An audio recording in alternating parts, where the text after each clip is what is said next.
تقریبا د افغانستان نه یو عالم دی، هغه ما پسې میسج وکړو په وټس اپ یې میسج وکړو، ما ته وایي چې یاره تا یو دغه کې یو خبره کړې ده، الرحمن علی العرش استوا، الله جل شانو په عرش باندې استوا وکړه. دې باره کې ته یو خبره وکړه او تا وایي چې الله جسم نه لري، الله د جسم نه پاک دی. نو چې الله د جسم نه پاک دی پرس که نه، الله جل شانو قرآن کې وایي چې سمیع او بصیر یم زه. نو چې سمیع او بصیر شو الله جل شانو، لیدونکی شو کتونکی شو، دې لپاره د سترګې او د غوږ به ضرورت نه وي. به ته څنګه وایې چې د الله جسم نشته؟ عالم و لوی منطقي دی، هغه را باندې دا سوال ما تا ته یو غلط فهمي شوې ده، تا ته یو غلط فهمي په کوم ځای کې کم پوینټ باندې تا اصل کې انسان او الله یو شان ګڼلي دي. پوهېږې په دې باندې اسانه خبره ده، یو وي سامع یو وي سمیع. صحیح، سامع انسان ته سامع وایي، سمیع ورته نه وایي، او الله ته سامع نه وایي، الله ته سمیع وایي. وانا اوریدونکي ته وایي، فرق پکې څه دی؟ سامع هغه اوریدونکي ته وایي چې هغه د سمع د آلاتو محتاج دی، او سمیع هغې ته وایي چې هغه د دې څیز محتاج ده.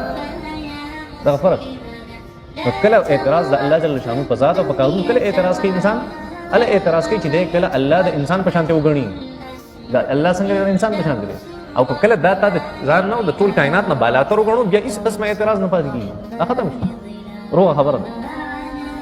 نو سوی الله جل شانو سبحانه الله پاک دی وتعالى او بالاتر دی عما دا غسن یقولون چې دا کافر وي علوا چتواله کبیرا ډیر لوی. نو دا معمولی ذره برابر چې د انسان په ذهن کې چرته یو شانواله راځي د مخلوق او د خالق، هغه ختم کو الله جل شانو. دا نشي کېدی، محتاج او غیر محتاج دا یو شان کېدی شي، دا نشي کېدی. قدیم او حادث دا یو شان کېدی شي، دا نشي کېدی. ولې په دې خبره باندې بیا سوی الله جل شانو تسبح له السماوات السبع والارض. ما تاسو ته وی چې په مخلوق کې او په خالق کې فرق دی، نو هغه فرق اوس بیانې.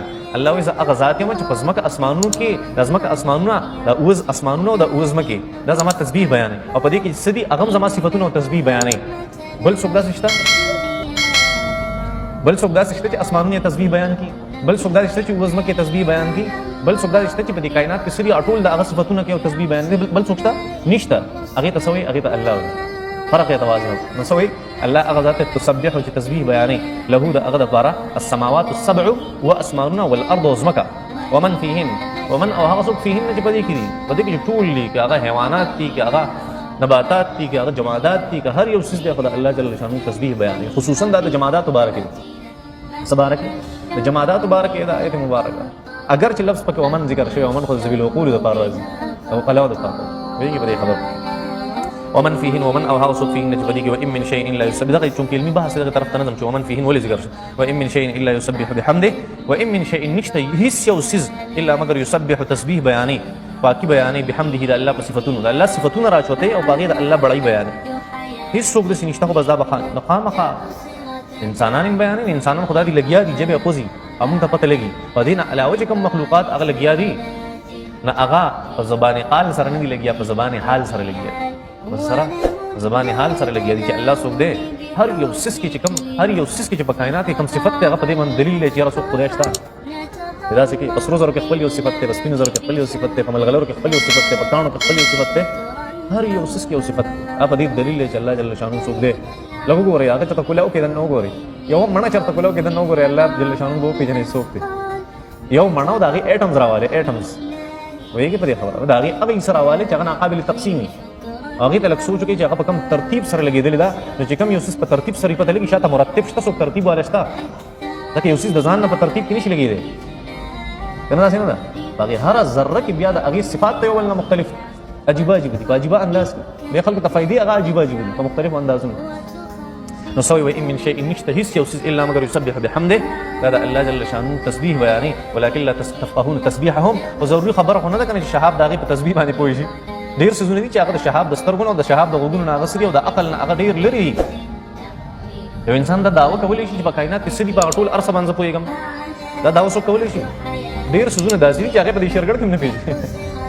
په خپل کور کې هم ډېر څیزونه د هغه د سترګو نه پټ دي، د هغه د غوږونو نه پټ دي، د هغه د حس نه او د هغه د عقل نه پټ دي، که نه داسې نه ده. الله جل شانو فرمایي چې هر یو څیز زما تسبیح وي. سوال راغی چې موږ ته تسبیح د کاڼو نه ښکاري، نه الله وایي ولکن لا تفقهون تسبیحهم. ضروري خو نه چې ته د هغې په تسبیح پوه شي، ولکن لا تفقهون تسبیحهم، او تاسو د هغې په تسبیحاتو باندې نه پوهېږئ. انه کان حلیما غفورا. اوس کافر که زما تسبیح نه وایي او زما خلاف چلیږي، نو زه ورته بیا هم صبر کوم، ځکه زما یو قانون دی، زه وعدې خلاف کار نه کوم. یو ټایم ما مقرر کړی د هر یو کار لپاره، چې څو پورې هغه ټایم ته نه رسېدلی، زه د هغې په حق کې فیصله نه کوم، نه د هغې خلاف فیصله کوم. دا ځنه ولې که زه د هغې خبرې خلاف یې سره وکړم زه خو شوم واده خلاف شوم. الله جل شانه ان الله لا يخلف الميعاد. الله جل شانه داسې کارونه نه کوي چې واده خلافي الله جل شانه نه کوي. ځکه الله وایي انه کان بشکه دی الله حلیما بردباره، ډېر صبر کوي الله جل شانه خلکو او غفورا الله جل شانه بخښونکی دی. داسې نافرمانو سره دا چل کوي او که دغې نافرمانیو ته ووایي غفورا بیا مهربانه دی بخښونکی دی. بس